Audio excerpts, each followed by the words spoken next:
அனைவருக்கும் வணக்கம். Theni Senthil real estate, Senthil Ganesh பேசுகிறேன். இப்போ நம்ம பார்க்குற வீடு தேனி மாவட்டம் போடிநாயக்கனூர் புது பஸ் ஸ்டாண்டுக்கு பக்கத்தில் இந்த வீடு அமைஞ்சிருக்கு. வடக்கையும் கிழக்கையும் பார்த்த கார்னர் இடம். மொத்தம் 1680 சதுரடி. கீழே 1100 சதுரடியில் பில்டிங் இருக்குது, மேலே 1100 சதுரடியில் பில்டிங் இருக்குது.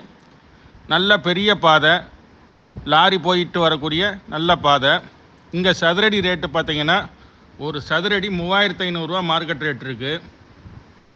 இந்த வீடோட ரேட்டு பார்த்தீங்கன்னா 81 லட்ச ரூபா ஃபைனலாக கேட்டிருக்காங்க.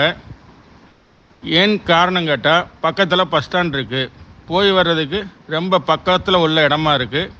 கார் போகக்கூடிய இடம், கார் பார்க்கிங் வச்சுக்கலாம். 2 பக்கம் கார்னர் இடம், வடக்கையும் கிழக்கையும். அதனால் 81 லட்ச ரூபா சொல்லியிருக்காங்க. வீட்டுக்கு வயசு பார்த்திங்கன்னா ஒரு 20 to 25 வயசு ஆகும். நல்ல தண்ணி இருக்குது, போர் இருக்குது. அதுபோக நல்ல வாடகை வருமானம் வரக்கூடிய வீடு அமைஞ்சிருக்கு. இந்த வீடு பிடிச்சிருந்ததுன்னா நம்மளை தொடர்பு கொள்ளுங்கள். தொடர்ந்து நமது சேனலை பாருங்கள், சப்ஸ்கிரைப் பண்ணுங்கள், நண்பர்களுக்கு ஷேர் பண்ணுங்கள். நன்றி, வணக்கம்.